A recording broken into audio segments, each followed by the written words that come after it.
Hello guys, pag-usapan lang natin ang breaking news. Ayon kasi sa balita, what? Daniel Padilla feeling asawa.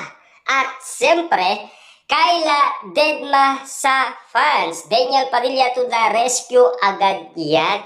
Na alam niyo naman siguro, nangyari daw itong bali-balitang ito sa NAIA. Papaano nga naman kasi, meron daw fans na tumawag kay Kyla Estrada. Kaso nga lang, busy si Kyla Estrada sa pag-aayos ng kanyang maleta. Subalit, may pinag-uusapan dahil naipost ito sa social media. Kaya nga naman kasi, tila ayaw ni Daniel Padillang mabas si Catherine Bernardo sa social media. Kung bakit nga naman kasi napag-usapan. Ayon kasi sa balita, may tumatawag nga sa pangalan Kyla Estrada sa girlfriend umano ni Daniel Padilla. At siyempre, nakita daw ito ni Daniel Padilla ang pagtawag ng isang fans kay Kyla Estrada. Kaso nga lang, sobrang busy ni Kyla Estrada at may kausap pa ito. Subalit, si Daniel Padilla ang ginawa niya, tinignan niya at ngumiti at kumaway. Kaya nga naman kasi to the rescue itong si Daniel Padilla kay Kyla Estrada. At samantala, ayon sa balita, si Daniel Padilla ay itinuro niya ang nasabing fans na tumatawag sa kanya. At siyempre, natuwa din itong si Kyla Estrada. Kaya nga naman kasi kapansin-pansin daw na naging maalaga at siyempre to the rescue nga naman itong si Daniel Padilla. Subalit may mga usap-usapan nga naman kasi si Catherine Bernardo ang nauuna at tinalo niya si Coco Martin. Pero alam niyo naman siguro, no? Si Daniel Padilla at Kyla Estrada ngayon ay pinagkakaguluhan ngayon at pinagpipestaan ang kanilang shooting sa Tawi-Tawi na talagang grabe. Parang season 1 lang ang nangyayari sa season 2. Kung gaano kadaming tao ang nanonood sa nasabing shooting ng season 1, ganun din kadami ang nanonood ng shooting sa season 2 ng Incognito.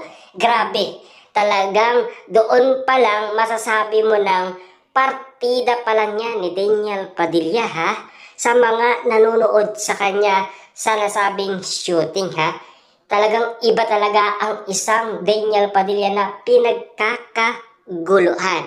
Na alam niyo naman siguro, noon ay talagang binabati ko siya ng karamihan. Kulang na lang ay si Daniel Padilla ay maniraan sa ibang bansa. Grabe talaga ang nangyayari ngayon kay Daniel Padilla. Paano nga ba pinagkaguluhan ng ganon si Daniel Padilla?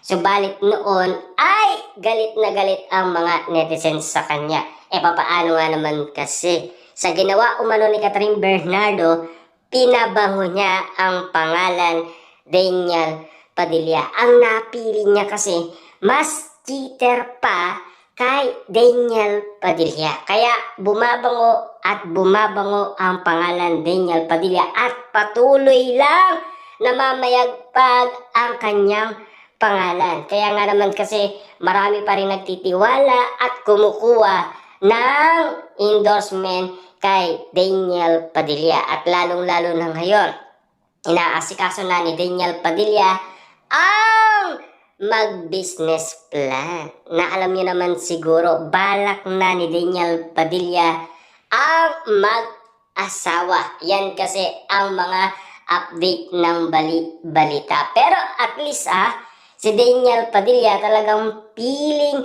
asawa na ang ginagawa niya kay Kyla Estrada. Na parang Alden Richard at Catherine Bernardo ang nangyari, di ba? Piling asawa din ang ginagawa niya noon kay Catherine Bernardo.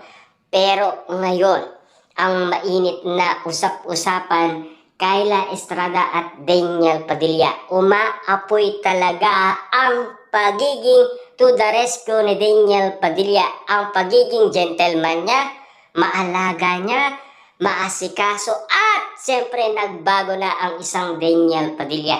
Paano natin nasabihan? Hindi na kasi katulad noong Katniel pa siya. Ngayon, pinapansin niya na ang mga fani. Kasi ganito ang nangyayari. Kapag si Daniel Padilla ay nagsushooting at pagkatapos ng shooting, siyempre, yung mga nanonood, gusto nilang magpa-picture at magpa-autograph. Siyempre, ang umaarap lang ay si Catherine Bernardo, samantalang si Daniel Padilla nakaupo lang. Pinapanood niya lang ang kanyang ex-girlfriend na si Catherine Bernardo. Subalit, yung nakita natin sa season 1 pa lang ng Incognito, grabe! Doon pa lang ay sapat na talagang nakita ang pagbabagong anyo ni Daniel Padilla. Wala na ang lumang Daniel Padilla. Itong Daniel Padilla na ito, nag-matured na, nagpaplano na, at marunong nang mag-ipon ng pera. Hindi katulad noon, gastos doon, gastos rito, dahil gumagastos din naman kasi ng pera si Carla Estrada, ang mamsi ni Daniel Padilla. Tumutulong siya sa nasabing probinsya kung saan lumaki si Carla Estrada. Gamit niya ang perang kinita umano ni Daniel Padilla. Iyan kasi ang balita noon ni Christy Fermi patungkol umano sa kinikita ni Daniel Padilla.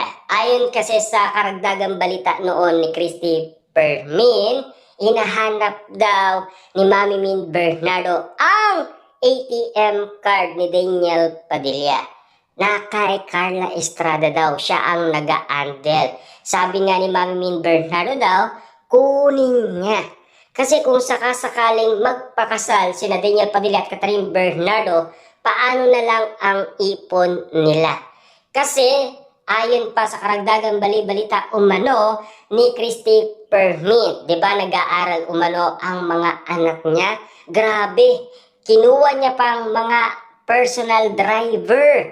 Kaya nga naman kasi si Daniel Padilla ay nauubusan na daw ng pera.